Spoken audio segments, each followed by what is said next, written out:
अस्सलामु अलैकुम व रहमतुल्लाहि व बरकातुहू। खुतबा जुमा मस्जिद नबवी अस डॉक्टर अली अल हज़ैफ़ी हाफ़िज़हुल्लाह ताला। मौजू कल्बी इबादात, तवक्कुल, मफ़हूम, समरात और मगालते। तर्जमा शफ़क़ुर रहमान मुग़ल। 17 जमादी सानी 1440 हिजरी ब मुताबिक 22 फरवरी 2019। पहला खुतबा। तमाम तारीफ़ें गालिब और बख्शने वाले अल्लाह के लिए हैं। वो हिल्म वाला और कदरदान है। हमा किस्म का फजल, ज़ाहरी और बातनी नेमतें हमारे परवरदिगार की जानिब से हैं। उसी के लिए हम्दो सना है। हम उसकी सना ऐसे बयान ही नहीं कर सकते जैसे खुद उसने अपनी सना बयान की है। मैं गवाही देता हूँ कि अल्लाह के अलावा कोई माबूद बरहक नहीं, वो यकता है। वो सीनों के राजों को भी जानता है। मैं ये भी गवाही देता हूँ कि हमारे नबी सैयदना मोहम्मद अल्लाह के बंदे और रसूल हैं। अल्लाह ताला ने उन्हें रहमतुल लिल आलमीन बनाकर भेजा है। या अल्लाह अपने बंदे और रसूल मोहम्मद सल्लल्लाहु अलैहि वसल्लम, उनकी औलाद, सहाबा इकराम पर रोज़े क़यामत तक अपनी रहमतें, सलामती और बरकतें नाज़िल फरमा। हम्दो सलात के बाद इलाही इख्तियार करो और उसके लिए नेकियां कमाओ और गुनाहों को तर्क कर दो, क्योंकि ये रज़ाए इलाही पाने और जन्नतों में बुलंद दर्जात हासिल करने का जरिया है। तकवा इलाही दुनियावी और उखरवी बेहतरी का भी जामन है। मुसलमानों, हमेशा अल्लाह की रहमतों को ज़हन नशीं रखो कि अल्लाह ताला ने तुम पर ज़ाहरी और बातनी हर किस्म की नेमतों की बरखा बरसाई। नेमते कुरान की ताज़ीम करो। कुरान करीम की तफसीर करने वाली सुन्नत नबवी की भी ताज़ीम करो, क्योंकि अल्लाह ताला ने इन्हीं दोनों के जरिए इंसान को बुलंद मकाम अता फरमाया। ना कमजोर बनो और ना गम करो। अगर तुम मोमिन हो तो तुम ही गालिब रहोगे। आले इमरान आयत नंबर 139। ऐसे ही फरमाया, हरगिज नहीं, नेक लोगों का अमालनामा इल्लियीन में है। सूरह अल-मुतफ़्फ़िफ़ीन आयत 18। एक और मकाम पर फरमाया, तुम बेहतरीन उम्मत हो जो लोगों के लिए पैदा की गई है। तुम नेक बातों का हुक्म करते हो और बुरी बातों से रोकते हो और अल्लाह ताला पर ईमान रखते हो। अगर अहले किताब भी ईमान लाते तो उनके लिए बेहतर था। उनमें ईमान लाने वाले भी हैं, लेकिन अक्सर तो फासिक हैं। आले इमरान आयत 110। तो यहाँ पर इंसान को रिफत, बुलंदी, कदर कीमत, मकाम और शरफ इस्लामी अकीदे और नेक अमाल की बदौलत मिला है। इंसान अपने अकायद और अमाल के जरिए अपनी जिंदगी संवारता है और दूसरों के लिए भी बेहतरी का बायस बनता है। कुरान करीम और सुन्नत नबविया, इन दोनों के जरिए अल्लाह ताला ने मुर्दा दिलों को जिंदगी बख्शी, सीनों को कीनों से साफ कर दिया, आंखों को बनाई अता फरमाई। किताब व सुन्नत के जरिए ही अल्लाह ताला ने शिरक, गुमराही, कुफर और इल्हाद की बीख कुनी फरमाई। किताब व सुन्नत के जरिए कल्ब व अकल को फितरत तब्दील कर देने वाली शहवत और शुबहात से पाक फरमाया। ये खालिसतन अल्लाह की लोगों पर रहमत है। जब अल्लाह ताला ने किताब व सुन्नत के जरिए दिलों से हर किस्म की आलाइश और बीमारियां निकाल दी, मजमूम अखलाक और बुरी सफ़ात से दिलों को पाक कर दिया, तो दिलों में ईमान जागजीन कर दिया। क्योंकि ईमान अपने मुख्तलिफ दर्जात के साथ दिल में उसी वक़्त जड़ें मजबूत करता है जब दिल ईमान से मुतसादिम चीज़ों से पाक साफ हो। जाहिरी सी बात है कि कोई भी ज़रफ़ पाक उसी वक़्त होगा जब उसमें से गंदगी निकाल कर पाक साफ चीज़ें रखी जाएंगी। तो दिल की मिसाल भी यही है। अल्लाह ताला ने हमें ये बात रसूलुल्लाह सल्लल्लाहु अलैहि वसल्लम को दी गई पहली वही में ही सिखला दी थी कि जिसकी बदौलत आप सल्लल्लाहु अलैहि वसल्लम नबी मबऊस हुए थे। आपको आयात इकरा के साथ नबूवत मिली और सूरह मुदस्सर की आयात से रसालत मिली। जैसे कि फरमाने बारी ताला है, ऐ चादर ओढ़ने वाले, उठो और खबरदार करो, अपने रब की बड़ाई बयान करो और अपने कपड़ों को पाक रखो, पलीदगी को छोड़ दो। इन आयात में पहले तो अल्लाह ताला ने आपको शिरक से खबरदार किया, फिर शिरक पर जमे हुए लोगों को मुतनब्बे करने और उसकी हौलनाकी बयान करके शिरक की सजाओं को बयान करने का हुक्म दिया। इसके बाद अल्लाह ताला की हम्दो सना के जरिए ताज़ीम इलाही का हुक्म दिया। फिर इजमाली तौर पर तहारत का हुक्म देकर तहारत के अहकामात की तफसील इसके बाद बयान की। इन आयात में आपको बुतों से किनारा कशी, दूरी और बुत परस्तों से इजहार बरात का हुक्म है। ये आयात अल्लाह ताला के इस फरमान से मुशाबत रखती हैं। फरमाने बारी ताला है, दीन में जबरदस्ती नहीं है, हदायत और गुमराही जाहिर हो चुकी है। सो जिसने तागूत, बुतों या शयातीन का इनकार किया और अल्लाह पर ईमान लाया, उसने मजबूत हल्का पकड़ लिया जो कभी ना टूटेगा। सूरह बकरा आयत 256। तो इनमें भी पहले तागूत के इनकार का हुक्म है ताकि दिल में ईमान की जड़ें मजबूत हों। अल्लाह ताला का अजीम एहसान है कि इंसान को कल्बे सलीम मिल जाए और फिर उसके जरिए अल्लाह ताला इंसान की इल्म नाफे और अमरे साले की जानब रहनुमाई फरमा दे। फरमाने बारी ताला है, उस दिन माल और औलाद फायदा नहीं देंगे सिवाय उस शख्स के जो कल्बे सलीम के साथ अल्लाह के पास आया। सूरह शुअरा आयत 88 और 89। और नबी सल्लल्लाहु अलैहि वसल्लम का फरमान भी है कि या अल्लाह, मैं तुझसे दीन पर साबित कदमी, हसूल हदायत के लिए पुरअज़मी मांगता हूँ और मैं तुझसे सवाल करता हूँ कि तेरी नेमतों का शुक्र अदा करूँ और तेरी इबादत अच्छे तरीके से करूँ, और मैं तुझसे सच्ची ज़बान और कल्बे सलीम भी मांगता हूँ। इस हदीस को तिरमिज़ी और इब्ने हब्बान ने शद्दाद बिन औस रज़ी अल्लाह ताला अन्हु से रवायत किया है। मुसलमान की इज़्ज़त और रिफ़त ईमान और ईमान की ज़ैली शाखों में है। फरमाने बारी ताला है, इज़्ज़त तो अल्लाह, रसूलुल्लाह और मोमिनीन के लिए है, लेकिन मुनाफिक इस चीज़ का इदराक नहीं रखते। अल मुनाफिकून आयत 8। जबकि इंसान की जिल्लत और रसवाही गुनाहों और नाफरमानियों में है। फरमाने बारी ताला है, बेशक जो लोग अल्लाह और उसके रसूल से तसादुम रखते हैं वही लोग जलील तरीन है। सूरह मुजादला आयत 20। रसूलुल्लाह सल्लल्लाहु अलैहि वसल्लम ने अल्लाह ताला से अपनी मनाजात में फरमाया, बेशक तू ही फैसला फरमाता है, तेरे खिलाफ फैसला नहीं किया जाता। जिसका तू दोस्त बन जाए वो जलील नहीं होता और जिसका तू दुश्मन बन जाए वो मुअज़्ज़ज़ नहीं बन सकता।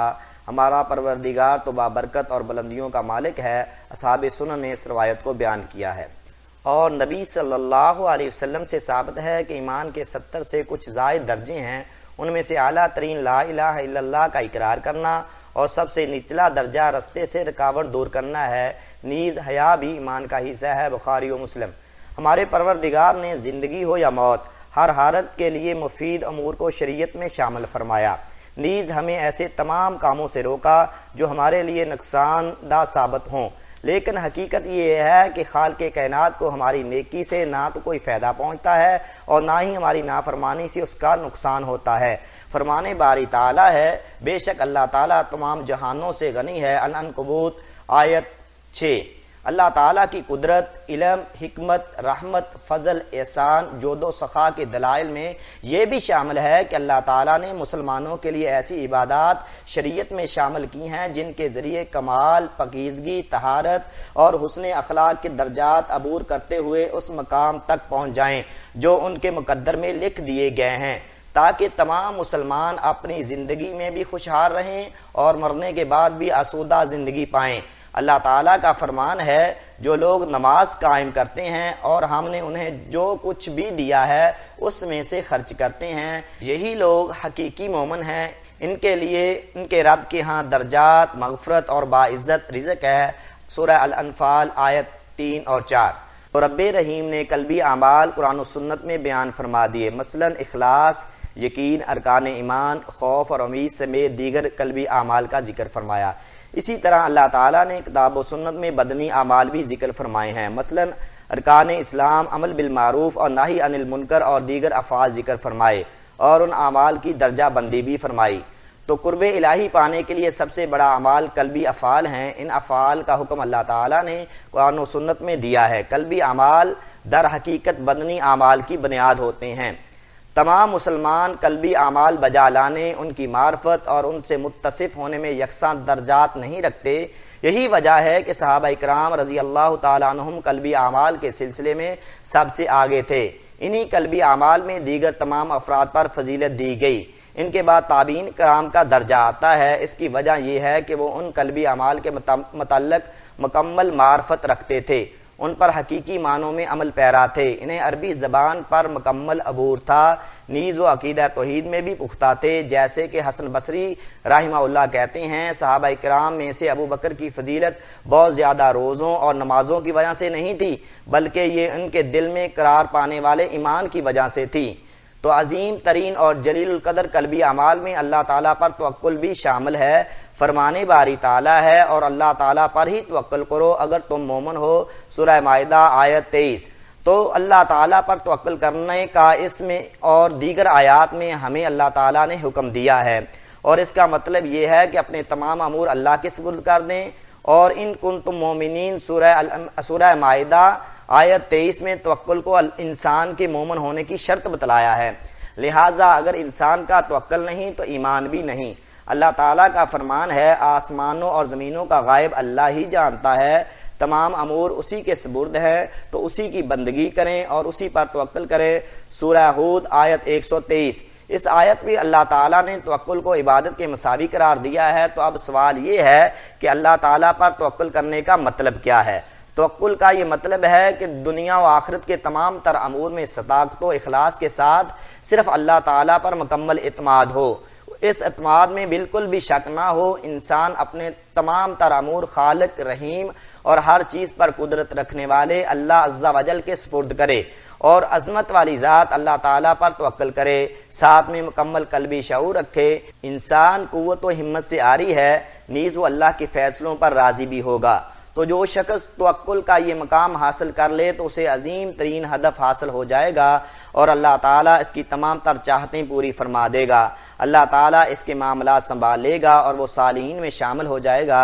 अल्लाह ताला का फरमान है, यकीनन मेरा मददगार अल्लाह ताला है जिसने ये किताब नाजिल फरमाई और वो नेक बंदों की मदद करता है। सूरह अल अराफ आयत 196। एक और मकाम पर फरमाया, खबरदार यकीनन अल्लाह के औलिया पर ना खौफ होगा ना वो गमगीन होंगे, यही वो लोग हैं जो ईमान लाए और तकवा इख्तियार करते रहे। सूरह यूनुस आयत 62 और 63। और हदीस कुदसी में है, मैं अपने बंदे के साथ वही मामला करता हूँ जैसा मेरे बारे में गुमान रखता है, वो जब भी मुझे याद करे तो मैं उसके साथ होता हूँ। बुखारी मुस्लिम ने इसे हजरत अबू हुरैरा रजी अल्लाह तआला अन्हु से रवायत किया है। तवक्कुल अंबिया इकराम को दुश्मनों की तदबीरों और मकारियों से तहफ़्फ़ुज़ फराहम करने वाला कला है। तवक्कुल अंबिया इकराम के दुश्मनों के खिलाफ नाकाबिले तस्खीर कुव्वत है। तवक्कुल के जरिए ही अंबिया इकराम जिंदगी में आने वाली परेशानियों आफात का मुकाबला करते हैं और हर किस्म की तंगी और तुर्शी में सुरखरू होते हैं। अल्लाह ताला का फरमान है, उन्हें नूह का किस्सा सुनाइए जब उन्होंने अपनी कौम से कहा, ए मेरी कौम, अगर तुम्हें मेरा खड़ा होना और अल्लाह की आयत से नसीहत करना नागवार गुजरता है तो मैंने अल्लाह पर तवक्कुल कर लिया है। तुम यूं करो कि अपने शरीकों को साथ मिलाकर एक फैसले पर मुत्तफिक हो जाओ जिसका कोई पहलू तुमसे पोशीदा ना रहे, फिर जो कुछ मेरे साथ करना हो कर गुजरो और मुझे मोहलत ना दो। सूरह यूनुस आयत 71। इब्ने अब्बास रजी अल्लाह अन्हुमा से मरवी है कि इब्राहीम अलैहिस्सलाम ने हस्बुनल्लाह व निअमल वकील उस वक़्त कहा था जब उन्हें आग में फेंका गया, और नबी सल्लल्लाहु अलैहि वसल्लम ने भी इन अल्फाज को फरमाया था। बुखारी। अल्लाह ताला ने भी अपने नबी जनाब मोहम्मद सल्लल्लाहु अलैहि वसल्लम को फरमाया था, अगर फिर भी वो मुंह मोड़ें तो कह दें मुझे अल्लाह ही काफ़ी है, उसके सिवा कोई माबूद नहीं, मैंने उसी पर तवक्कुल किया और वही अर्श अजीम का परवरदिगार है। सूरह तौबा आयत 129। और ऐसे ही हूद अलैहिस्सलाम के बारे में फरमाया, मेरा भरोसा सिर्फ अल्लाह ताला पर है जो मेरा और तुम सब का परवरदिगार है। जितने भी रेंगने वाले जानवर हैं सब की पेशानी वही थामे हुए है, यकीनन मेरा रब बिल्कुल सही राह पर है। सूरह हूद आयत 56। एक और मकाम पर फरमाया, और मूसा अलैहिस्सलाम ने अपनी कौम से कहा था कि अगर तुम अल्लाह पर ईमान लाए हो और वाकया ही उसके फरमा बरदार हो तो उसी पर तवक्कुल करो, तो उन्होंने कहा हमने अल्लाह पर तवक्कुल कर लिया। सूरह यूनुस आयत 84 और 85। फिर अल्लाह ताला ने अमूमी तौर पर रसूलों के बारे में फरमाया, और हम अल्लाह पर क्यों ना तवक्कुल करें जबकि उसने हमें हमारी सब राहें दिखा दी, और जो दुख तुम हमें दे रहे हो इस पर हम सब्र करेंगे, और तवक्कुल करने वालों को अल्लाह ताला पर तवक्कुल करना चाहिए। सूरह इब्राहीम आयत 12। लिहाजा अल्लाह ताला पर तवक्कुल करने वाला कामयाब है, उसी की नुसरत भी की जाती है। मुतवक्किल शख्स अपने नफ्स समेत जिन्नाती और इंसानी दुश्मनों पर भी गालिब रहता है। तवक्कुल ना करने वाला रसवा और गुमराह होता है, उसे किसी चीज़ का फ़ायदा नहीं होता। तवक्कुल मुवाहिद मोमिनों की खूबी है। अल्लाह ताला का फरमान है, सच्चे मोमिन तो वो हैं कि जब उनके सामने अल्लाह का जिक्र किया जाए तो उनके दिल कांप उठते हैं, और जब अल्लाह की आयत उन्हें सुनाई जाए तो उनका ईमान बढ़ जाता है और वो अपने परवरदिगार पर तवक्कुल करते हैं। सूरह अल-अनफाल आयत 2। अल्लाह ताला की तरफ से जायज़ करार करदा असबाब अपनाना और उन्हें बरूए कार लाने में भी तवक्कुल शामिल है। ऐसे ही वो तमाम असबाब अपनाना जो तजर्बे से मालूम हुए हों, उन्हें बरूए कार लाना भी तवक्कुल का हिस्सा है। लेकिन उन असबाब को अपनाते हुए उन पर मुकम्मल एतमाद नहीं किया जाएगा, बल्कि एतमाद सिर्फ और सिर्फ अल्लाह ताला पर ही होगा। लिहाजा असबाब तरक कर देना तवक्कुल नहीं है। जितने भी असबाब हैं ये सब अल्लाह ताला की मखलूक हैं। अल्लाह ताला जब चाहता है इन्हें नकारा बना देता है तो ये मफीद साबित नहीं होते, और जब चाहता है तो इन्हें मफीद बना देता है। तो मामला सारे का सारा अल्लाह ताला के हाथ में है। तवक्कुल के बाब में शिरक अकबर यह है कि कोई अपने मामले को किसी जिंदा या मुर्दा मखलूक के हवाले कर दे। खालिसतन कुदरत इलाहिया से तल्लक रखने वाले मामले में मखलूक पर मुकम्मल इत्माद करें। मसलन कोई किसी बुजुर्ग के बारे में कहे कि वो गुनाह माफ़ करता है, या दुश्मनों के खिलाफ मदद करता है, या दुआएं कबूल करता है, या रोज़े क़यामत शफाअत के लिए उस बुजुर्ग पर तवक्कुल करे। हालांकि क़यामत के दिन रसूलुल्लाह सल्लल्लाहु अलैहि वसल्लम भी अल्लाह ताला की इजाज़त से ही शफाअत कर पाएंगे, बल्कि तमाम मुसलमान और नेक लोग भी अल्लाह की इजाज़त से सिफारिश करेंगे। तवक्कुल में शिरक की सूरत ये भी है कि इंसान किसी मखलूक पर भरोसा करे कि वो उसे शफा देगा या औलाद से नवाजेगा या इसी तरह की कोई और उम्मीद लगाए। तवक्कुल में शिरक की दूसरी किस्म जो शिरक अकबर से कम तर है वो ये है कि इंसान काम कर देने की सलाहियत करने वाले पर मुकम्मल भरोसा कर डाले। मसलन मुलाजमत देने की सलाहियत रखने वाले पर हसूल मुलाजमत के लिए मुकम्मल भरोसा कर डाले और अल्लाह ताला को भूल जाए, सारी उम्मीदें मखलूक से लगाए, तो ये किस्म शिरक अकबर से कम तर है और ये हराम है। इस सूरत में होना यह चाहिए कि साबित सलाहियत को महज एक सबब समझे, जबकि एतमाद और भरोसा सिर्फ अल्लाह ताला की ज़ात पर हो। सलफ सालिहीन में से किसी ने क्या खूब कहा, कोई भी शख्स किसी मखलूक से आस लगाए तो उसकी उम्मीदें मखलूक से लगाएगी आस के बराबर ताखीर का शिकार हो जाती हैं। जबकि किसी को अपना वकील मुकर्रर करके तमाम अमूर उसके सुपुर्द करना ऐसे अमूर में जायज़ है जहां नुमाइंदगी करना सही हो। मसलन खरीदो फरोख्त में किसी को अपना नुमाइंदा बनाना जायज़ है, ताहम ये अकीदा रखना ज़रूरी है कि नुमाइंदा और वकील अल्लाह ताला की मदद और कुदरत के बगैर कुछ नहीं कर सकता। अल्लाह ताला ने तवक्कुल करने वालों को अजीम तरीन सवाब का वादा फरमाया है और फरमाया बेशक अल्लाह ताला तवक्कुल करने वालों से मोहब्बत फरमाता है। सूरह आल इमरान आयत 159। तो जिससे अल्लाह ताला मोहब्बत फरमाने लगे तो उसे हर किस्म की भलाई से नवाजता भी है और नुकसानात से महफूज भी रखता है। अल्लाह ताला का ये भी फरमान है और जो भी अल्लाह ताला पर तवक्कुल करे तो अल्लाह उसे काफ़ी है। सूरह तलाक आयत 3।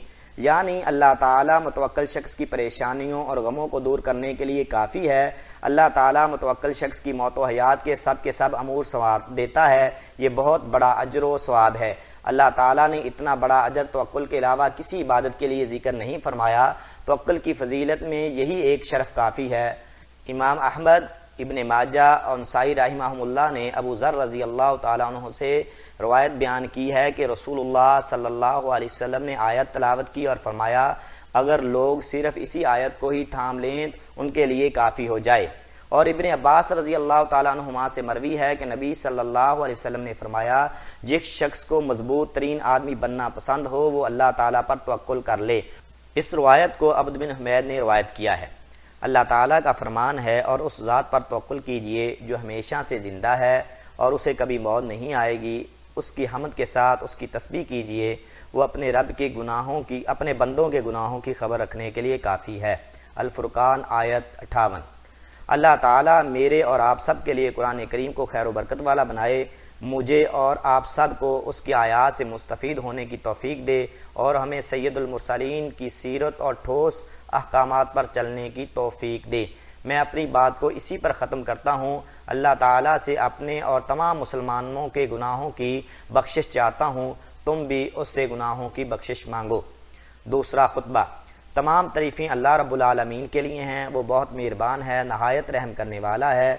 मैं अपने रब की मालूम और नामालूम तमाम नेमतों पर उसी के लिए हम्दो शुक्र बजा लाता हूँ। मैं गवाही देता हूँ कि उसके अलावा कोई माबूद बरहक नहीं, वो अकेला और यकता है, वो अज़मत और बुलंदियों वाला है। मैं भी गवाही देता हूँ कि हमारे नबी और सरबराह मोहम्मद उसके बंदे और बरगज़ीदा रसूल हैं। या अल्लाह अपने बंदे और रसूल मोहम्मद सल्लल्लाहु अलैहि वसल्लम, उनकी आल और हदायत याफ्ता सहाबा इकराम पर अपनी रहमत, सलामती और बरकतें नाज़िल फरमा। हम्दो सलात के बाद। कमा हक़्क़ुहु तक़वा इलाही इख्तियार करो और अल्लाह ताला पर ही तवक्कुल करो, क्योंकि मुतवक्किल शख्स के लिए अल्लाह ताला काफ़ी है। अल्लाह के बंदो, तवक्कुल के असबाब अपनाओ, तवक्कुल के दर्जात हासिल करते जाओ। नीज़ तवक्कुल से मुतसादम या कमाल दर्जे के मुनाफी अमूर से भी परहेज़ करो, क्योंकि इस दुनिया में यही तुम्हारा ज़ादे राह है और मरने के बाद हर किस्म की अजाब, हौलनाकी और तकलीफ से बचाव का ज़रिया भी है। फरमाने बारी ताला है, हुक्म तो सिर्फ उसी का चलता है। मैं उस पर तवक्कुल करता हूँ और जिसे भी तवक्कुल करना हो उसी पर तवक्कुल करे। सूरह यूसुफ आयत 68। एक और मकाम पर फरमाया, और मोमिन अल्लाह ताला पर ही तवक्कुल करता है। सूरह तौबा आयत 51। हसूल रिज़्क़ हलाल के लिए कोशिश करते रहो ताकि तुम्हारी इबादत और दुआएं कबूल हों। अल्लाह ताला से तवक्कुल भी मांगो, क्योंकि एक हदीस में है कि उमर बिन खत्ताब रज़ी अल्लाह ताला अन्हु नबी सल्लल्लाहु अलैहि वसल्लम से बयान करते हैं कि अगर तुम अल्लाह ताला पर कमा हक़्क़ुहु तवक्कुल करो, तुम्हें भी रिज़्क़ ऐसे ही मिले जैसे परिंदों को रिज़्क़ मिलता है। वो सुबह के वक़्त खाली पेट जाते हैं और शाम को सैरो शिकम होकर वापस आते हैं। इस हदीस को इमाम अहमद और तिरमिज़ी ने रवायत किया। नीज़ इमाम तिरमिज़ी ने उसे हसन सही करार दिया है। मुसलमानों, अल्लाह ताला का फरमान है, यकीनन अल्लाह और उसके फरिश्ते नबी सल्लल्लाहु अलैहि वसल्लम पर दरूद भेजते हैं। ए ईमान वालो, तुम भी उन पर दरूद व सलाम पढ़ो। सूरह अहज़ाब आयत 56। और आप सल्लल्लाहु अलैहि वसल्लम का फरमान है, जो शख्स मुझ पर एक बार दरूद पढ़ेगा, अल्लाह ताला उस पर 10 रहमतें नाज़िल फरमाएगा। इसलिए सैयदुल अव्वलीन वल आखिरीन और इमामुल मुरसलीन पर कसरत के साथ दरूद पढ़ो। अल्लाहुम्मा सल्लि अला मुहम्मद व अला आलि मुहम्मद कमा सल्लैता अला इब्राहीम व अला आलि इब्राहीम इन्नका हमीदुम मजीद। अल्लाहुम्मा बारिक अला मुहम्मद व अला आलि मुहम्मद कमा बारकता अला इब्राहीम व अला आलि इब्राहीम इन्नका हमीदुम मजीद व सल्लिम तस्लीमन कसीरा। या अल्लाह, तमाम साहब इकराम से राज़ी हो जा। या अल्लाह, हदायत याफ्ता खुलफा राशिदीन अबू बकर, उमर, उस्मान और अली से राज़ी हो जा। ताबीन इकराम, क़यामत तक उनके नक्शे कदम पर चलने वाले तमाम लोगों से राज़ी हो जा। या अल्लाह, उनके साथ साथ अपनी रहमत और करम के सदक़े हमसे भी राज़ी हो जा। या अरहमुर राहिमीन। या अल्लाह, अपने दीन और कुरान को गलबा अता फरमा। या अल्लाह, अपने दीन और कुरान को गलबा अता फरमा।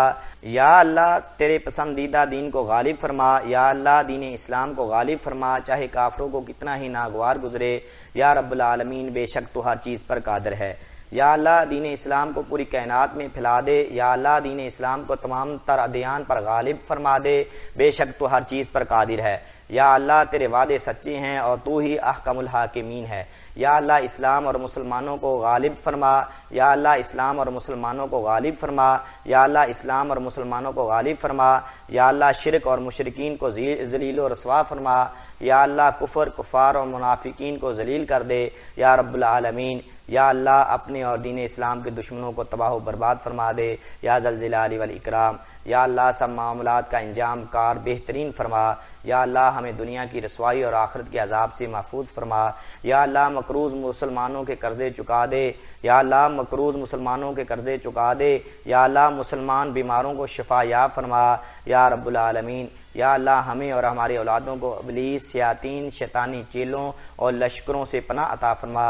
या रब्बुल आलमीन, बेशक तो हर चीज़ पर कादिर है। या अल्लाह, तमाम मुसलमानों को इब्लीस और शैतान के चेलों से महफूज फरमा। या रब्बुल आलमीन, बेशक तो हर चीज़ पर कादिर है। या अल्लाह, हमारे अगले पिछले खुफिया एलानिया सब गुनाह माफ़ फरमा दे, और वो भी फरमा दे जिन्हें तो हमसे भी ज़्यादा जानता है। तू ही तह बाला करने वाला है, तेरे सिवा कोई हकीकी माबूद नहीं। या अल्लाह, हम तुझसे शुरू से लेकर आखिर तक, इब्तिदा से इंतहा तक, अव्वल ता आखिर, ज़ाहरी और बातनी हर किस्म की जामे भलाइयाँ मांगते हैं। नीत उसे जन्नतों में बुलंद और दर्जात के सवाली हैं। या रब्बुल आलमीन, या अल्लाह, तमाम मुसलमान फौत शुदगान को बख्श दे। या अल्लाह, अपनी रहमत के सदक़े तमाम मुसलमान फौत शुदगान को बख्श दे। या अल्लाह, हर मुसलमान और मोमन मर्द खातून के अमूर संवार दे। या रब्बुल आलमीन, या अल्लाह, मुसलमानों को उनके मामलात में बेहतरीन रहनुमाई फरमा। या अल्लाह तमाम मुसलमानों को हक बात पर मुत्तहिद फरमा दे या रब्बुल आलमीन। या अल्लाह या ज़ल जलाल वल इकराम, हम तुझसे दुआ गो हैं कि तमाम मुसलमानों के मामलात आसान फरमा दे। या अल्लाह उनकी शरह सदर फरमा दे। या अल्लाह पूरी दुनिया में इस्लाम और मुसलमानों की हिफाजत फरमा। या अल्लाह पूरी दुनिया में इस्लाम और मुसलमानों की हिफाजत फरमा। या अल्लाह परेशान हाल मुसलमानों की परेशानियां आसान फरमा दे। या अल्लाह तमाम मुसलमान बीमारों को शिफा याब फरमा या रहमुर राहिमीन। या अल्लाह हमारे मुल्क की हर किस्म के शर और ख़राबी से हिफाजत फरमा। या अल्लाह हमारे मुल्क की हर किस्म के शर और ख़राबी से हिफाजत फरमा या रब्बुल आलमीन। या अल्लाह हमारी अफवाज की हिफाजत फरमा, बेशक तो हर चीज़ पर कादिर है। या अल्लाह खादिम हरमैन शरीफैन को अपने पसंदीदा काम करने की तौफीक अता फरमा। या अल्लाह हम नेकी के काम में उनकी मदद फरमा, उसकी तेरी मर्ज़ी के मुताबिक रहनुमाई फरमा और उसके तमाम अमाल अपनी रज़ा के लिए कबूल फरमा या रब्बुल आलमीन। या अल्लाह उनके वली अहद को भी तेरे पसंदीदा काम करने की तौफीक अता फरमा और उनकी तेरी मर्ज़ी के मुताबिक रहनुमाई फरमा या रब्बुल आलमीन। या अल्लाह हम तुझसे जन्नत और जन्नत के करीब करने वाले अफ़आल का सवाल करते हैं। या अल्लाह हम तुझसे जहन्नम और जहन्नम के करीब करने वाले अक़वाल व अफ़आल से पनाह मांगते हैं। हमारे परवरदिगार, हमें दुनिया में भी भलाई अता फरमा और आखिरत में भी भलाई से नवाज और हमें आखिरत के अजाब से महफूज फरमा। अल्लाह के बंदो, अल्लाह ताला तुम्हें अदल, एहसान, करीबी रिश्तेदारों को माल देने का हुक्म देता है और तुम्हें फहाशी, बुराई, सरकशी से रोकता है। अल्लाह ताला तुम्हें वाज करता है कि तुम नसीहत पकड़ो। सूरह नहल आयत नंबर 90 और 91। साहिब अज़मत और जलालत का तुम जिक्र करो, वो तुम्हें कभी नहीं भूलेगा। उसकी नेमतों पर शुक्र अदा करो, वो तुम्हें ज़्यादा अनायत करेगा। अल्लाह का जिक्र बहुत बड़ी इबादत है और जो तुम करते हो अल्लाह ताला उसे जानता है, जानता है, जानता है, जानता है, जानता है, जानता है।